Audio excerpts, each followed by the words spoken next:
So again, this patient's on pressors, and what about enteral feeding on pressors? I get this question a lot in the Facebook COVID-19 groups. A lot of you are probably members of that. Well, it was timely. Just last fall, I was asked to write this paper for critical care medicine about what's the data say about enteral nutrition and the support of giving enteral nutrition on vasopressors. And what I found when I reviewed the data was feeding on vasopressors may not only be safe in many or most patients once they're resuscitated, but also save lives, which I don't think I realized the extent of the data that supported that. And I won't go over it all, but I think this is a critical study. If you have an attending physician in your institution, in your ICUs that says, oh, I don't want to feed the patient on pressors, it's not safe, they'll get gut ischemia. This is 52,500 patients in Japan that were critically ill on norepinephrine or another vasopressor.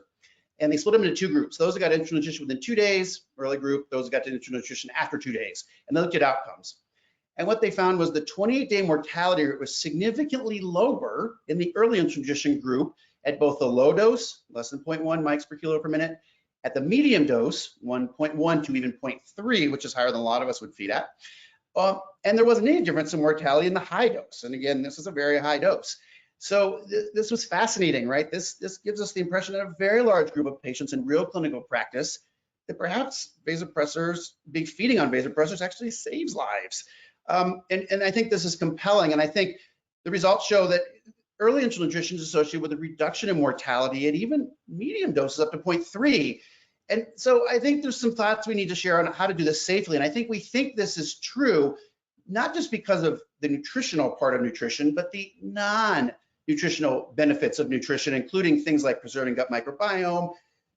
Feeding stimulates the vagus nerve. When there's food in your stomach, it stimulates the vagus nerve, which causes anti-inflammation to be spread throughout the body and reduces organ injury, we hope.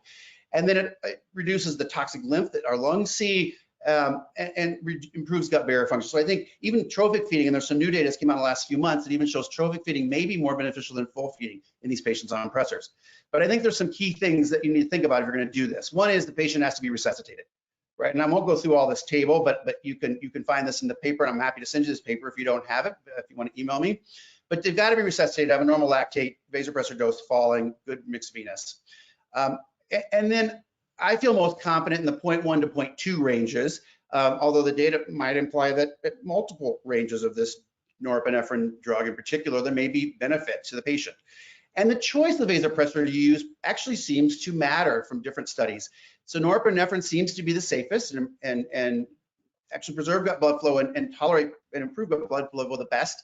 Dobutamine and phenylephrine are with that kind of. Epi seems to be second, and then vasopressin and dopamine are the worst. We used to use vasopressin to stop GI bleeds and constrict off the gut when I was a resident. That was before we used it as a sepsis drug. And then start with trophic feed, start slow, and watch for signs of intolerance. I don't want to give anyone the idea that should go back to checking gastric residuals, but when we're feeding on pressors, I think you should use that 500 cutoff just for that period they're on pressors to be sure that you're not missing something. And that's why I like to feed the stomach and consider elemental feeds perhaps in these patients as well. And then watch for signs of intolerance. Clearly, I think that's essential because I think that's your best judge.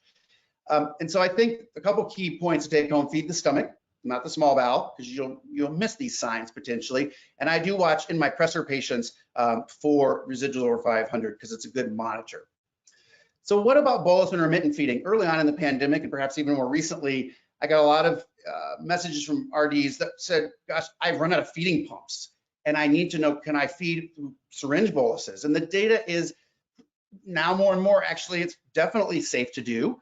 There's a lot of papers here. If you guys want to take a picture of this slide, you can look these papers up. Some of them are about outstanding dietitians around the world, people like Danny Barron.